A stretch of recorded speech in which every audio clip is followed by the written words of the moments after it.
Ya, contohnya apa misalnya? Silet-silet, terus apa lagi? Bentukan kepala. Terus apa lagi? Apa lagi? Udah. Oke, sekarang besar-besar kita maju ya. Mitos dan fakta tentang self harm. Cari perhatian itu adalah anggapan bahwa menyakiti diri hanyalah aksi drama anak remaja untuk menarik perhatian sosial atau memanipulasi orang lain. Itu mitos ya sebenarnya. Lalu untuk kenyataannya adalah sebagian besar tindakan ini dilakukan secara sembunyi karena mereka itu punya tekanan batin, terus juga mereka malu dan takut murni sebagai tindakan kesakitan internal. Faktanya itu adalah derita coping darurat. Ini adalah bentuk kegagalan regulasi emosi ketika rasa sakit batin terlalu menumpuk hingga tidak sanggup diekspresikan dengan kata-kata. Jadi kalau teman-teman marah, kesal, bahagia apapun itu kalian ekspresikan saja, jangan dipendam ya. Oke. Lalu selanjutnya itu kita ada solusinya. Solusinya itu adalah kita membantu mereka mengeluarkan batinnya dengan metode coping yang aman dan penuh kasih. Oke, selanjutnya kita di sini ada mengenali sinyal stres tubuh.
biar nggak stres. Oke, nggak apa-apa. Tapi kalau berlebihan jangan ya.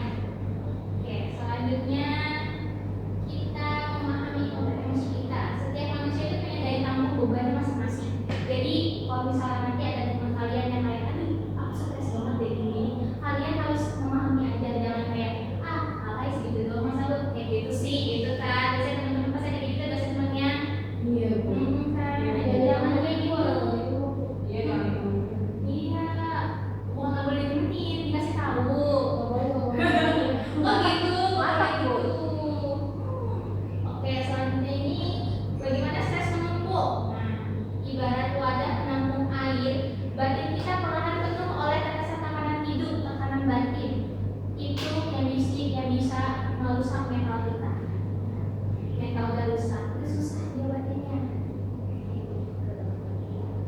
Lalu tekanan dari tugas sekolah. Nah, tugas sekolah, terus ada konflik keluarga, terus apa lagi? Tekanan ya, cemas, terus apa lagi selain itu? Yang tekanan batin banget biasanya apa aja? Teman-teman, sedih, apa lagi? Kesal. Oke. Terus tanpa adanya lubang pembuangan yang sehat melalui katarsis emosi, wadah tersebut akan meluap ketika dan merusak sistem saraf kita. Mengapa self-harm bukan solusi? Kenapa? Karena merugikan kita dan orang lain. Iya, Bu. Terus Terus kalau kita misalnya bunuh diri kan yang resiko keluarga kita. Iya, mereka juga repot, Bu. sakit. Tapi kenapa orang-orang di luar sana pasti kalian sering ngeliat kan berita bunuh diri, dia misalnya dia stres sama tugasnya dia bunuh diri, atau dia stres sama teman-teman dia bunuh diri, itu karena apa? Sampai dia nggak bisa nyari solusi yang tepat. Nggak ada dukungan, Bu. Ada dukungannya. Tapi teman-teman di sini kalau misalnya memang butuh dukungan, insya Allah di selfie bisa bantu kalian. Jadi jangan saya dukungannya bisa. Aduh, duit ya. Nanti coba dari Google kepala sekolah ya. Oke, lanjut siklus kelegaan semu. Nih, menyakiti diri itu memberikan kelegaan fisik sementara aja ya. Jadi enggak seterusnya bisa begitu. Kayak gitu. Kalau misalnya kalian seperti nyakitin diri kalian terus, nilai segala macam hal-hal yang bisa nyakitin kalian, itu cuma sementara aja. Nanti di awal juga kalian langsung nilai berulang lagi. Namun kelegaan ini sangat menipu saraf dan muskel Anda. Jadi nanti Anda bergantung pada sakit yang berulang. Lalu yang selanjutnya ini adalah memicu masalah baru. Tindakan upaya fisik tidak akan pernah bisa menyelesaikan konflik batin Anda. Ia justru membuahkan perasaan baru berupa rasa bersalah, malu, ketakutan, cap aneh, atau serta risiko infeksi yang lumayan berbahaya. Nah, ibu sering nih dapetin siswa-siswa ibu nih ya, dia suka nilai-nilai sama suka minum-minum. Ibu selalu sering tentang itu sih. Minum apa itu, Bu? Minum apa ya? Ya, amer gitu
ada 5 benda terlihat.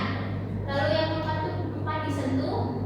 Yang ketiga ada suara terdengar. Yang kedua adalah aroma dicium dan yang satu adalah hal baik tentang diri Anda. Nah, misalnya yang kelima itu adalah benda yang terlihat. Misalnya kalian lihat apa? Misalnya kalian lihat buku. Nah, kalian lihat buku. Setelah itu kalian pegang dulu bukunya. Setelah itu kalian ingat-ingat suara-suara, misalnya suara-suara kayak lagu hip hop atau apa yang kamu sukain. Bisa kalian lakukan itu. Terus aroma dicium dan hal baik tentang diri kalian. Jadi jangan hal buruk terus yang dipikirin ya. Oke. Terus selanjutnya itu sensasi suhu dingin. Genggam erat es batu dingin telapak tangan atau basuh muka menggunakan air es. Nah, perubahan suhu ini mendadak ini mendikasi saat nyeri badan secara aman. Lalu yang ketiga itu kita ada butterfly cup. Ada yang tahu butterfly cup? Nah, peluk diri sendiri. Kalian di peluk. Kalau misalnya dipeluk sama orang tua, tapi kalau sama pacar ya. Tamurin ya, Bu. Iya, bukan nanti dipeluk sama suami aja ya. Ya, Bu. Nah, coba kalian praktekkan. Silakan tangan kanan, tangan kiri, lalu tepuk-tepuk bahu dan kiri dan kanan secara perlahan, pelan, sambil memejamkan mata, tarik nafas, pokoknya di dalami kamu. Gak apa-apa, pipi gak apa ya. Pokoknya kalau kalian lagi merasa sedih, merasa sesuatu, kalian harus kayak gini. Bu, bedanya sama teman ya. Itu beda lagi ya. Kalau butterfly itu beda lagi. Beda lagi. Ibu lebih suka siswa yang aktif kayak kalian ini loh. Kasih, Bu. Iya, daripada siswa yang di belakang itu diem-diem aja mereka. Ibu Jatuh, jatuh. Oh, iya. tahu, beda nanti ibu suruh masuk ke depan. Oke, selanjutnya ini adalah ekspresi seni dan jurnal kreatif. Katarsis emosional kreatif saat otak emosimu terlalu sesak oleh emosi negatif. Alihkan daya destruktifnya bertimbul ke media ekspresi seni visual yang aman. Anda bisa mencoret-coret kertas dengan crayon merah, mencari kertas bekas dengan keras secara simbolis atau menulis nama itu di mana pelepasan lalu membawa ke tempat sampah atau bisa dibakar. Kayak gitu. Pasti kalian sering dengar itu sih, karena hampir rata-rata beberapa metode yang dilakukan di bimbingan ini seperti ini biasanya. Itu aja. Untuk siswa yang tidak mau datang ke ruang ibu. Lalu lanjut ini ada di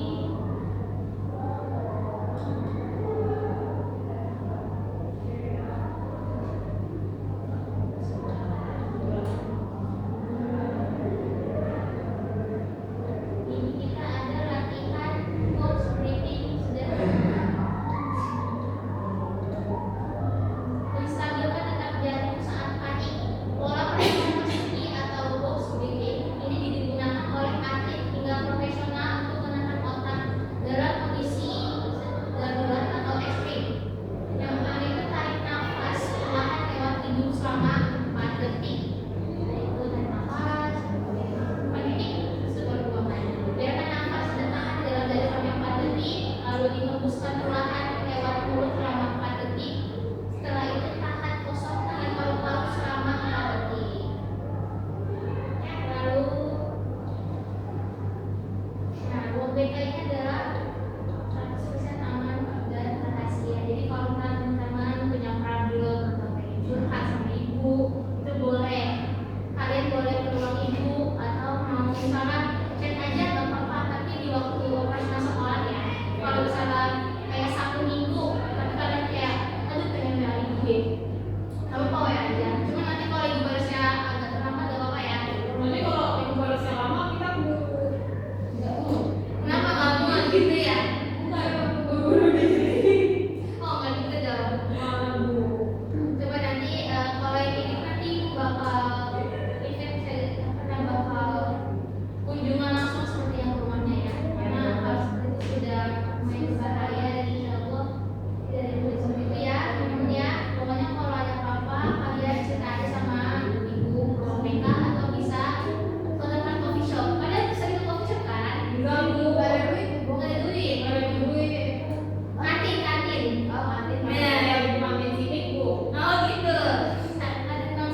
rencana